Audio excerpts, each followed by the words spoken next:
thank you for joining us, to both of you. And so before we really dive into the topic, I was wondering if you could just tell us a little bit about what you write and who you are as a writer. Charlotte, we can start with you.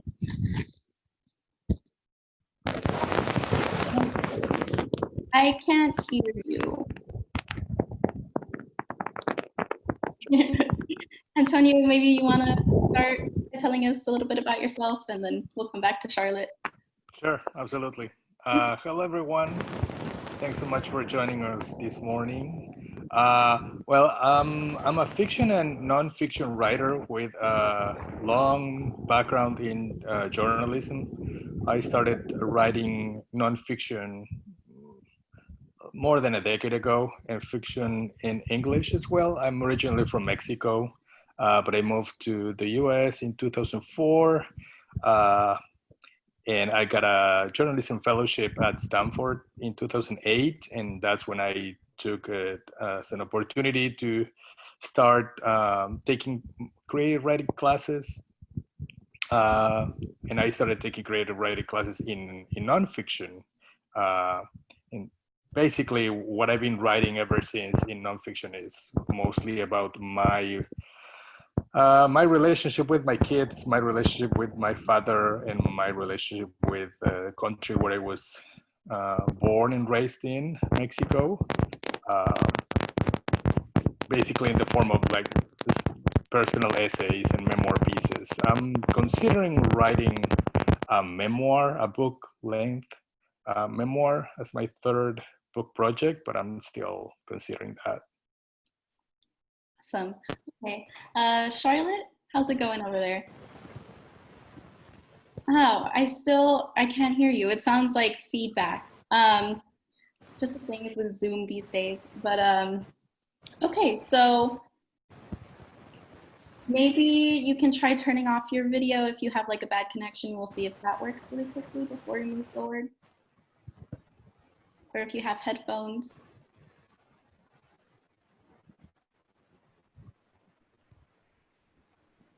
Okay. I'm not sure if you're speaking, but if you are, we can't hear you. So I think headphones with the microphone would be the best bet. And so I'll go on to the next question with Antonio, and then we can come back to you. So Antonio, you do write a lot of fiction, and you are a journalist as well as a fiction writer. So I'm wondering, what brought you to personal essays? I'm sorry, I couldn't hear the last part of your question.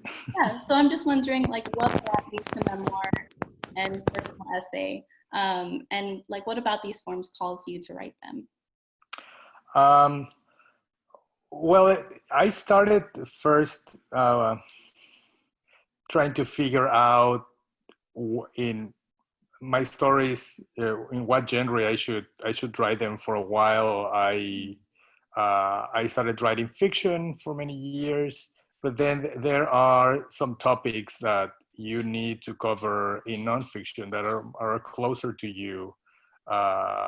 Every genre is different, and what personal essays give you is the opportunity to take like a snapshot of a very specific moment in time of your life, and that's what I've been trying to do, to take snapshots of my life that are not really suitable for fiction. In fiction, I like to take on other issues that are more pressing for me, but that might not be necessarily reflective of my personal experience.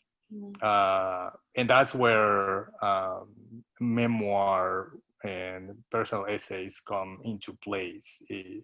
To me, it's more as an assignment. As in my background as a journalist, I've learned that it's easier for me to take a look at a specific topic or subject, and I know, even though I don't know exactly what the journey will entail, I know where the story starts and where the story ends. Whereas in fiction, it's more like an open-ended journey. I don't know where I will arrive, but with personal essays, I know the beginning and the end of the story, and that makes it not easier to write,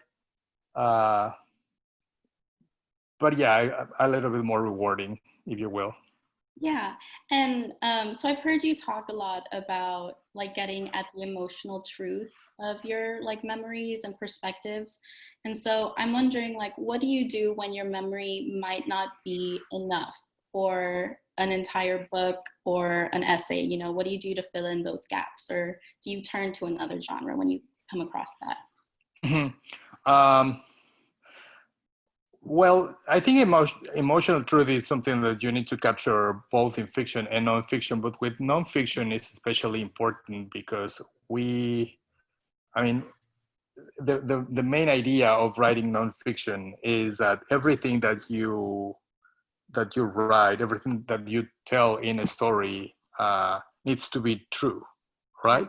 But when we are talking about memoir writing, uh, we rely heavily on our own memory, and our memories can be not deceptive, but informed or shaped by our personal experience. So the way that we remember a specific event is not necessarily how that event exactly happened, uh, but it but we remember it that way because that's how it affected us, how it shaped us emotionally, and that's the emotional truth that I'm talking about.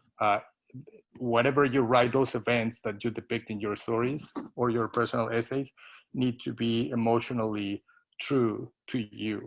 Uh, but then you need to make sure that you are capturing uh, your facts right. You need to make sure that there are certain things that you need to get right, and that's where doing research or taking a journalistic approach to your own personal life can help. You go back and do research, and I don't know, go to uh, different resources. You interview people. You read books about that time. You consult newspapers at the time to make sure that you are getting your facts right, but then the the truth that you will deliver in the story is your own truth, not exactly uh, the truth in general, if that makes sense. Yeah, definitely. And so I think something that like we've heard a lot of memoirs talk about before. Some people actually do like change dialogue, collapse time, stuff like that. And so your approach comes from like your journalistic background. And so I'm also wondering like how do you approach the process of writing? So do you start with the interviews and getting the facts right and then you write it, or do you write it first and then go back and see, you know, the form that it's taking and stuff? Yeah, I do. I think I do a little bit of both, but I start with the story because it is an emotional truth that I'm writing. First, I need to pour that story into on the page.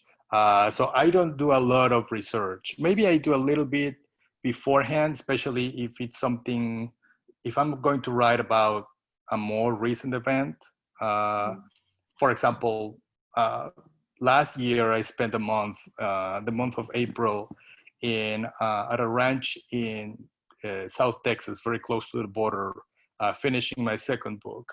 And then I wrote a personal essay for Texas Highways about that experience. When I was spending that month at the ranch, I was not thinking that eventually I would write a memoir piece about that experience.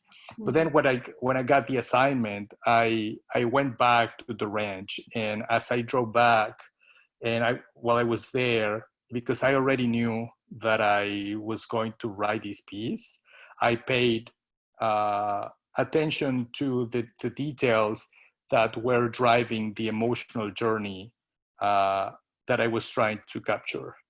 So I knew that there were some facts that I needed to get right. The Mhm. topography, the distances, the names of the specific plants that grow there. Yeah. Uh, I mentioned an airplane. When I had that experience, I didn't know what kind of airplane it was, so I had to do all this research to get those facts right. And then when I went back and started writing the piece, first I wrote the first draft just with all my emotions, it just using kind of like placeholders for adjectives or nouns like this plant or X plant. And then I went back and in revision, I started to fill in the specific facts, if that makes sense. Yeah, that's awesome. And so I've been reading The Art of Memoir by Mary Karr, and she has this really interesting quote where she says, "A single image can split open the hard seed of the past, and soon memory pours forth from every direction." And so when you don't have the ability to like go back to the actual place that you're trying to write about, like, do you have any tips or techniques or exercises that you use to like jog your memory or to sharpen a specific memory that you want to write about? Well, memory is very, oh, I love cat appearances. Hello. That's my favorite part of Zoom meetings, by the way. It's something we don't get to do when in live in-person presentations, right? We can bring our pets along. So I'm happy to see that. Yeah, I think memory is such a powerful tool.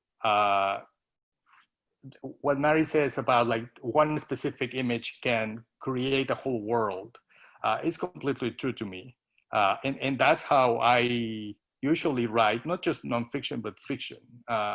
Just by investigating to the detail a specific image that's stuck in your head, you can go to so many different places and just do a hard exercise of memory to try to spend as much time as you can investigating that memory, all the different details that you can extract there, and then go to other resources to try to identify, to create kind of like correspondences with those images. Try to see what that means, why you are remembering. I don't know, if you're writing about your grandmother's house and you remember that the walls were white, but you know for a fact that the walls were blue. Why is that? Why are you remembering that in such a way? Why your own memory is the forming reality? That's very important to tell a story. And then you can do other kinds of research. Google Maps is a wonderful tool, for example. It has this street view that I'm pretty sure everyone has used. It's like going back to the place. Of course, if I did that once with my grandmother's house. I went into Google Maps, took a look at the street, how it looks now. It is completely different from the way that house looked when I was growing up. But just seeing the little elements that still feel true to you, that will spark a lot of memories that can help you to keep creating that image in your mind. Yeah, I think that's what's really exciting about Memoir too, that you can like follow this thread through your past, and it's just like a really cool thing to write about. So Charlotte is back. Hi, Charlotte. Morning, sorry. That's okay. We all have technical difficulties. And so I just want to know a little bit more about you. And so if you could tell the audience like who you are and what you write, and then we'll go through a few of the questions that I've asked Antonio already. So my name is Charlotte Gullick, and I'm chair of the creative writing department at Austin Community College, where we have awesome creative writing classes. And like Antonio, I write fiction and nonfiction, and it kind of depends on what I am trying to explore in the given genre.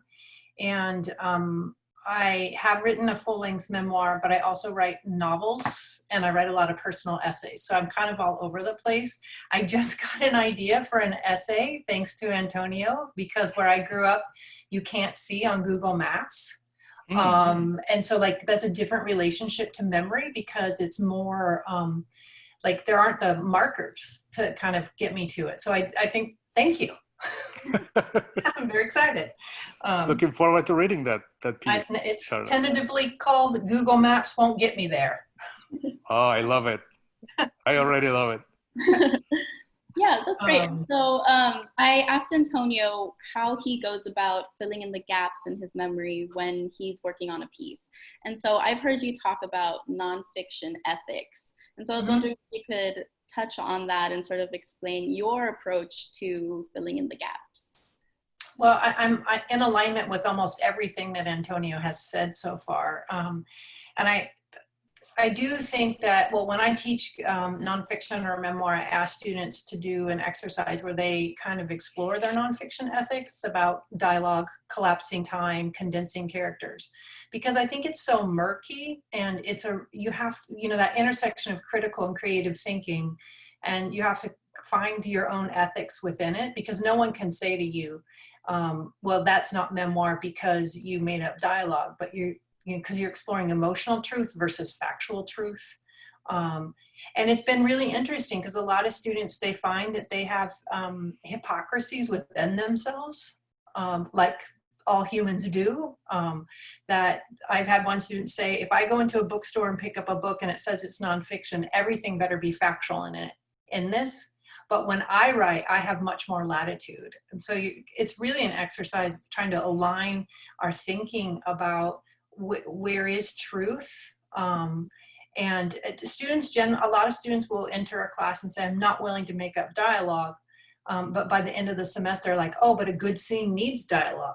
So they kind of, and that's okay that it evolves. You just don't want to be someone who is misstating facts and never saying that you have a full handle on the whole truth. Yeah. And I really like it when memoirists sort of admit like the inaccuracies of their memory. And so I read this memoir called Things We Didn't Talk About When I Was a Girl by Jeannie Vanasco. And so the first chapter, she titles it There Are Gaps. And she talks about like her mental health and how like you might not believe her, and she doesn't put any quotations around the dialogue and stuff like that. So I'm wondering if there are like specific ways that you can like hint to readers that, you know, like this is your emotional truth and these are your memories, but you know, memory is also inaccurate. So Antonio? This is a tricky subject for me, I think, because of my journalistic background. I think I tend to be pickier than your regular memoirist about dialogue, for example. I'm finishing reading right now Caroline Forcher's What You Have Heard Is True, a memoir of witness and resistance. If you guys haven't read it yet, it's a wonderful memoir about Caroline's, who's a poet, time in El Salvador when she was 27. Right before there's going to be a civil war in El Salvador, and she kind of like gets to witness how the resistance, if you will, gets ready for that. And the book, I mean, the book was published last year, is filled with direct quotes that are so long that to me are like, oh my God, how, I mean, I admire her. One, because obviously she couldn't have remembered that dialogue word by word, but the emotional truth that story and that whole book carries is so powerful that overrides any sense of pickiness for me as a reader, because she's very honest. And she also counterpoints with there are other parts in the book where she explains to you that these are notes that she took at the time on her notebook, and she copies those passages to the book verbatim. There are no punctuation marks. It's exactly as she wrote them. So that brings kind of like a balance to the heavy use of quotation marks in the book which signals to me that she is honest in the way that she is telling the story. So I think you need to be absolutely aware of the limitations of your memory, and be transparent with your reader in the way that you remember the story, in the way that you wrote the story. And as long as the story is emotionally true, you should be fine. You will be fine, and the reader will join you along. Thank you. Charlotte, do you have anything to add to that? I have a lot. I would say to folks who are new to memoir that your memoir ethics, it's very important, but it shouldn't be so important that it stops you from writing your first draft, because a lot of times that first draft is us exploring our own truth or giving voice to an experience that we've had to help hold in silence. And so those kind of concerns of like, well, did I make up that dialogue? That can actually keep people silenced. And so I think if we accept the reality that good work comes in multiple drafts, that first draft, we have to give ourselves a lot of permission to not know and to explore and maybe, admit our own not knowing, because that's also a really good aspect of memoir is I still don't understand my father's motivations, but I'm trying like that. So I think that's a really important point. I've talked about this before, but Sebastian Junger in his book War, he has a disclaimer at the beginning, and he says anything that's in double quotation marks is something that he wrote down or recorded. And if it's in single quotation marks, he's writing it to the best that he can remember it. So, I think your point, Sam, about like there are ways that you can establish credibility around your own faulty memory. Mary Carr, I think it's in the first line or the second line of, now I've forgotten the name of her book, the really big one. But she says, the memory comes into focus. And so she's acknowledging there's all this fuzziness, but then there are some moments that have clarity. And to Antonio's point, I have a student who's a journalist, former journalist. She's in her 80s, and she's really struggling with connotation and denotation because she's been told to not shape a reader's response to the material as a journalist, but now she's trying to write some poetry about her family. And so she's in a tricky place. So I think that the one last thing I wanted to say there is that cue words can be really important. Like he might have said what he normally said was get off the couch, and you kind of acknowledge to the reader that you don't have exact memory, but you're filling in from something from the repertoire of what a father or a mother might say there. So those cue words can be really important in mitigating our own sense of unease around whether we're telling the truth or not. Yeah, and so along similar lines, earlier I asked Antonio if he has any like techniques or exercises that he uses to jog his memory or to help him sharpen a specific memory that he's trying to write about. So I wondered if you had any that you use that you'd like to share.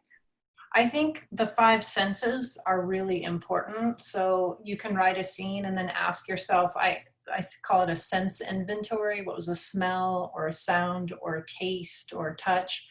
Those of us who privilege sight tend to privilege sight in our writing, but memories actually, I think, live in the body and not just the mind. So if you can evoke the 5 senses, because I think memories are like a house with many doors, and there's that one room about that time we went to the swimming hole and saw a rattlesnake eat a fish, and it's there. But then if you kind of like, okay, what was a sound? What was a smell? What's a taste? That door opens up.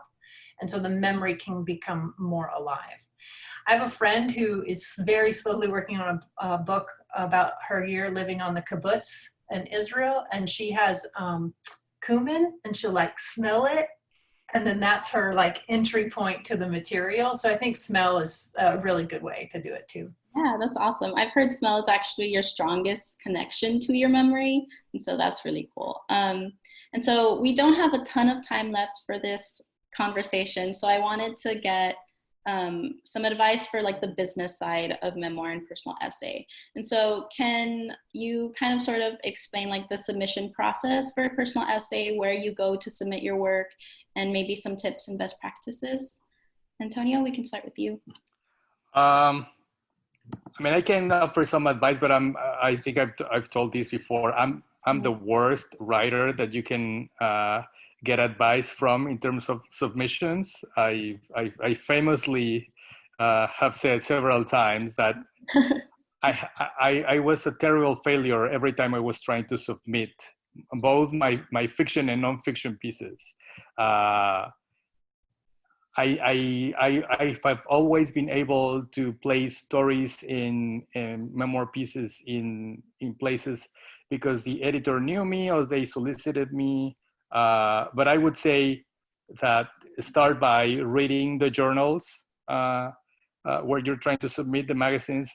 See if your work aligns with the kind of work that they publish, and follow their submission guidelines to the dot. If whoever's reading those manuscripts on the other end is receiving tons of submissions, even to the smallest journals. So, and be very patient. One rejection is not a judgment on your work. It's just an opinion, or just a random accident of fate.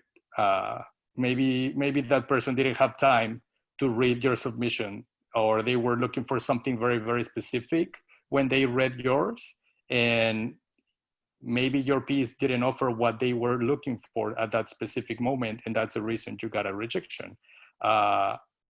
Just keep submitting. You always say that you're the worst person to give submission advice, but then you go on to give really good submission advice. But it's a kind of advice that never got me anywhere. Charlotte, what about you? Well, I think that, one of the things that's been very helpful for me is that I have a writing accountability partner, and once a month we exchange an essay. And she's great. She's like, I'm basically only good for 2 drafts. And because she won't let you stay like tinkering on the same piece for a long time. And I have to say that partnership with her, I probably had 7 things published in the last 2 years, and for all of them started with her. So if you are someone like looking to get into submission, I would find an accountability partner. And also she's a really good reader. So she's like encouraging me to take it deeper. And I will also say, I've never had a piece accepted as is. The editor at the agent, at the journal has always said, we'd like to see some more here, some less here. And so I just think that's important for people to know. If you feel like it's finished, and then you get some feedback from an editor that says, we think it needs to go deeper, 2 things out of that. One is, there's always more work to do on a piece. And 2, if that advice is in alignment with what you're exploring, then I think take that advice. Every piece of advice that I've been given from an editor to journal, even though my work has been through a pretty heavy revision process, the advice has always been really good, and also helped me see where I pointed out some faulty thinking on my own about a group of people. It's really important to me to use the written word to dismantle stereotypes, but sometimes a first draft or even a 7th draft will still have it in there. So to have someone else point that out is really important to me. And then just where I use Submittable. So that's the free service that almost, I guess, 75% of lit magazines use it. And you set up a profile. It does cost generally to submit to magazines, about $3. But also Submittable is great because they have a thing where they have open calls. So you can just go in there and see what magazines are looking for what pieces, because sometimes that's so hard to match up what you've written with what a magazine wants or needs. And the other thing is the only thing that you can control is whether you write or not. So you can't let your relationship to your writing be contingent upon whether you get something published or not. That's a lovely bonus. But, you know, if some fickle editor who's read 7 pieces about cats and you've written the most amazing piece about cats, and they're like, I'm done. And you're like, I'll never write if I don't get this published. You can't, that's an equation that's really dangerous, I think. Thank you.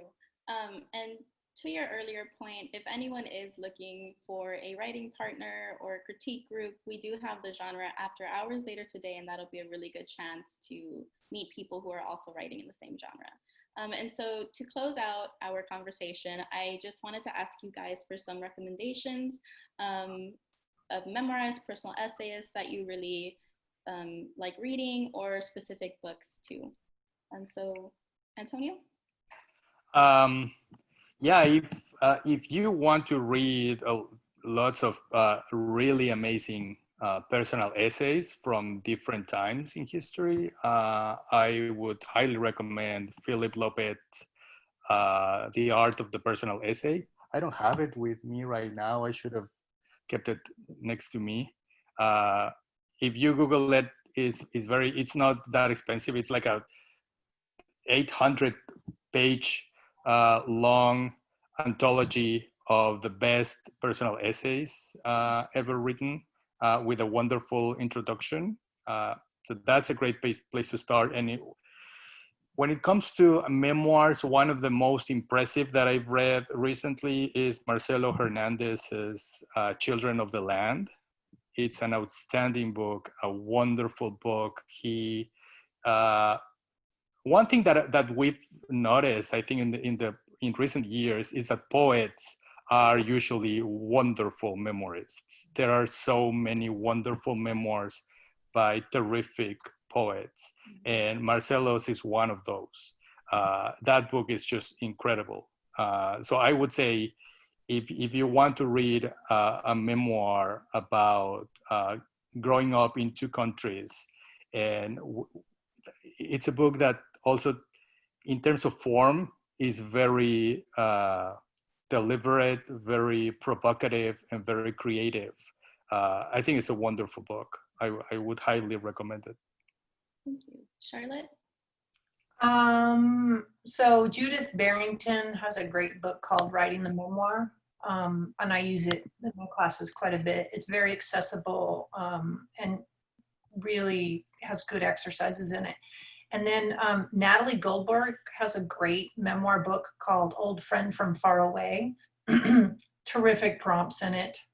Write a memory involving water, or a fruit. Like, she's just very focused. So it's one of those things we were talking about earlier, like how to access memory. It's just so pointed. It's great.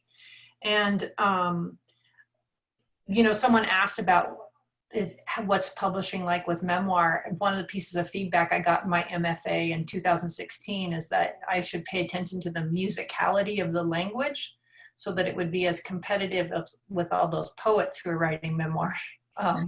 So language level issues is great. And then I would really recommend, I mean, I have a long list of books I would recommend, but I've been thinking a lot about this book called Wave. And I do not know how to say her last name. Sonali is her first name, but it's about, she lost her 2 children, her father and her parents, in a tsunami.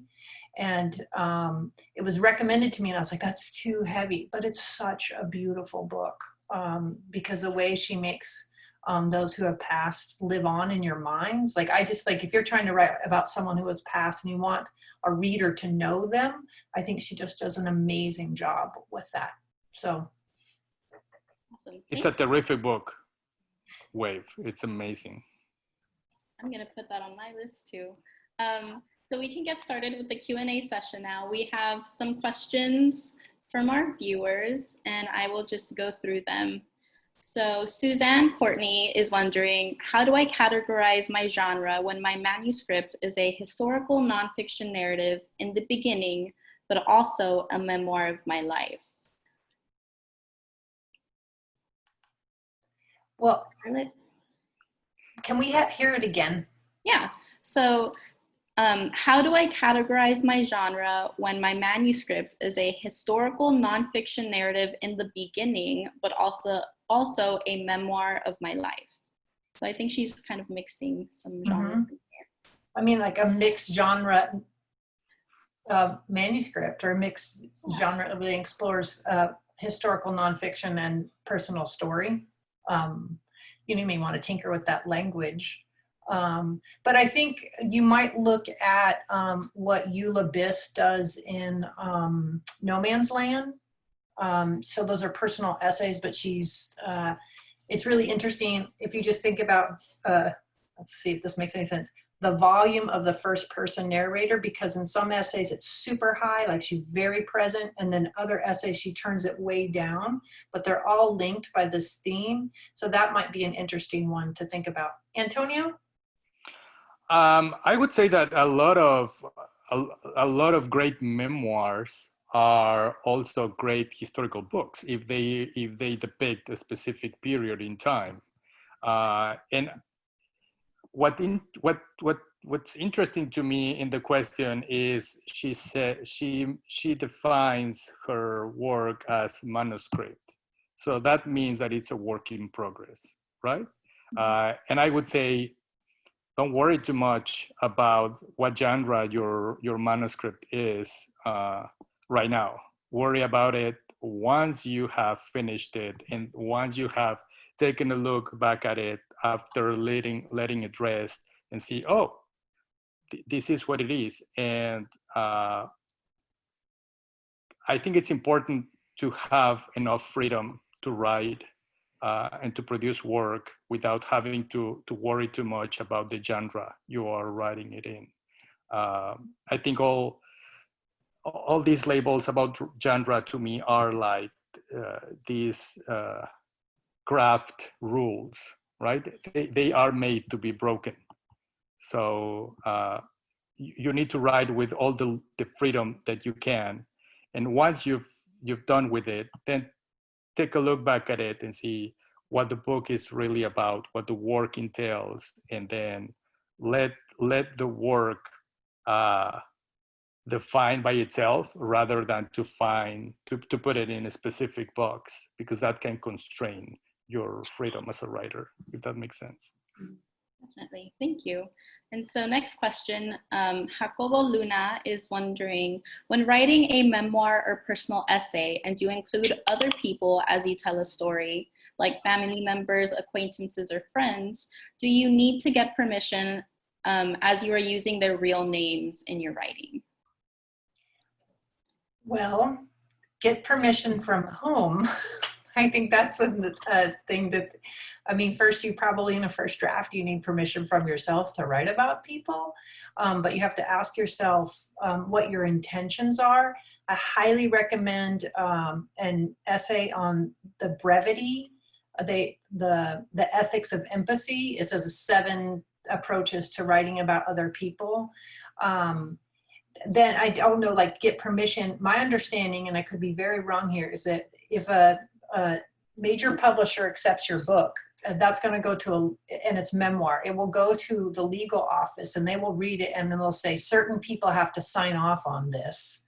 And sometimes that includes even if you change people's names. So like the legal aspects of writing about other people is very important, but it's also separate from your ethics around writing about people and your intentions and why are you writing about them.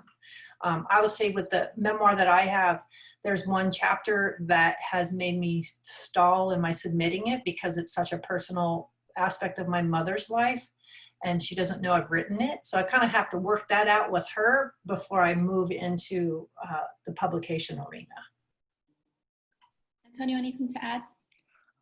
Yeah, whenever I teach this workshop about how to use real life facts and autobiographical information in both fiction and nonfiction, I start with a prompt asking everyone in the room to ask themselves 2 questions. One, do I have a good story to tell? And then we go into discussing what makes a good story.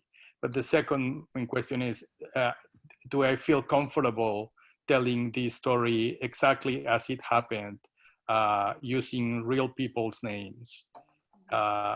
And if the answer is yes, then okay, you can write fiction, nonfiction. And then you have to deal with all the consequences of writing that. Many of them mentioned by Charlotte. But then if you don't feel comfortable, it's perfectly okay to write almost the same story that you wanted to write in nonfiction in fiction. There are many, many great novels that are basically memoir pieces, but that were fictionalized a bit for those purposes. And you need to be aware of the fact that you might be willing to tell your own story in nonfiction, to reveal part of your life and to share it with the world and to share it with readers. But your family doesn't need to be necessarily responsible for having a writer as a relative, right? I mean, you need to be aware that if you're going to write about your mother, as Charlotte was saying, well, how will she feel about you disclosing details of the family's life in a piece of writing that is going to be published? I think it's completely okay for people to feel uneasy about that. Some people are very personal. They very shy. They want their lives not to be put in front of the world for them to see. And it's something that you need to really consider and ask yourself, why do I want to tell this story in nonfiction? What do I have to do in order to preserve the people, the privacy of the people who operate in it? I think these are important questions that you need to ask yourself. Can I add one more thing, Sam? Yeah, of course. Ava Chen, she's a nonfiction writer, and she has a memoir about foraging in New York. It's really interesting. She has a thing that it is a courtesy that you let people in your lives read the material before it's published, but you don't and then you can decide if someone asks you to change things, you may or may not. And she's like, depending on how much respect they've shown you in your life. But I think that's a really interesting idea, is that people get the courtesy to know what's going to be in the world about them, but it doesn't stop you from exploring what you need to explore. So I think that's a good approach, even though I haven't done it with my own mom. Thank you. So our next question is from Jane Anderson. She says, I've told very few people I'm working on a memoir because it feels self-involved. How do you deal with the vulnerability of writing about yourself? Antonio?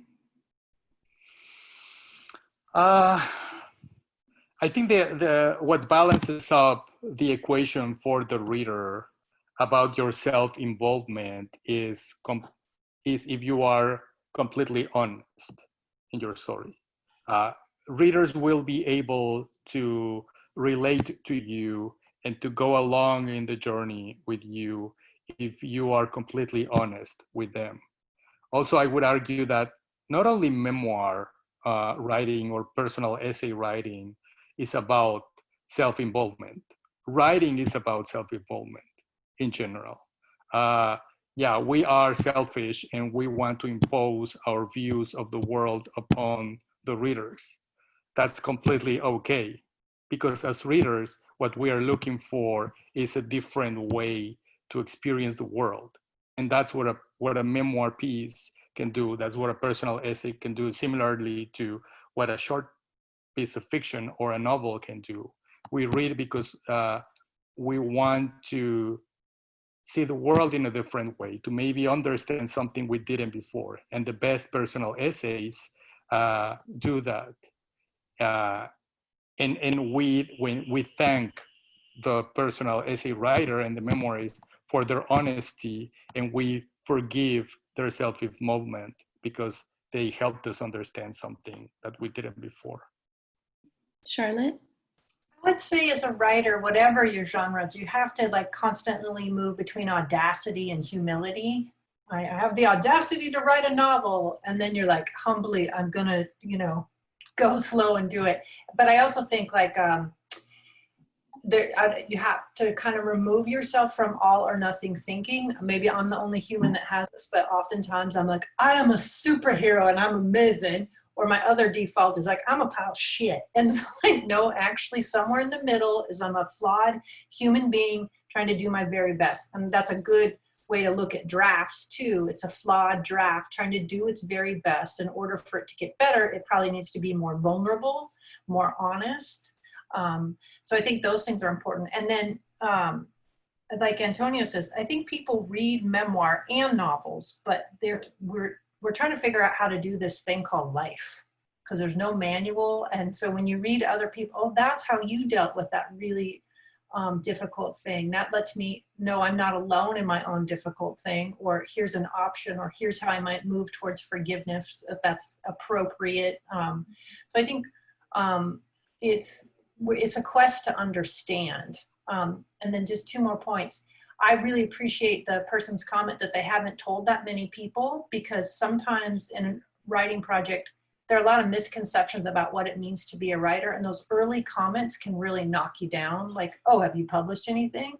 That's not how it works, right? There's an immediate emphasis on product, not on the process. So like protecting that space, I think, is really important. And to the person who wrote that question, if you can look for, I don't remember the name of it, I'll try to find it, but Melissa Febos, F-E-B-O-S, she has several memoir pieces out there, but she says, isn't it interesting when people say that memoir is navel gazing, that the navel is so close to the womb? So she has a very like feminist, you know, those people who wrote all those baseball memoirs, they weren't worried about being self-indulgent. So she's like, just go for it and be honest, and that will be helpful to the world. Thank you. So our next question is from Lisa Toth Salinas. What is your suggested length for a strong, publishable personal essay? Who wants to take that one? Yikes.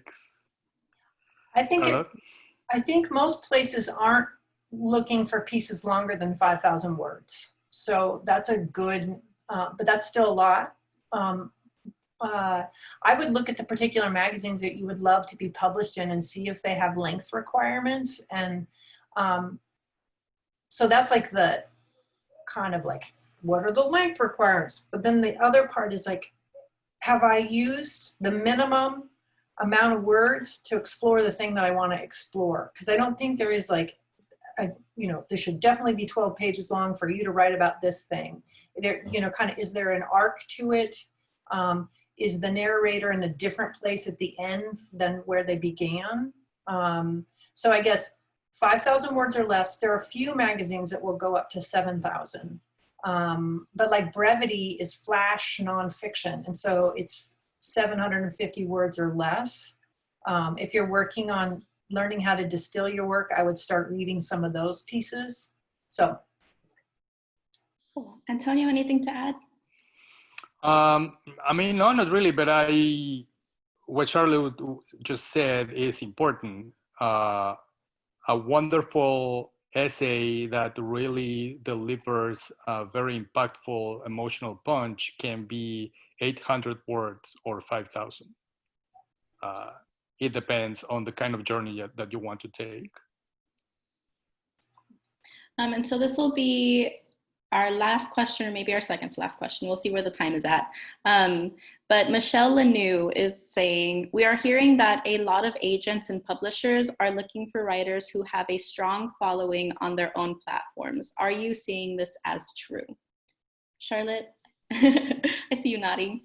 Yeah, well, I mean, I think publishing is in a really interesting spot right now, and I don't have a lot of insider knowledge about that.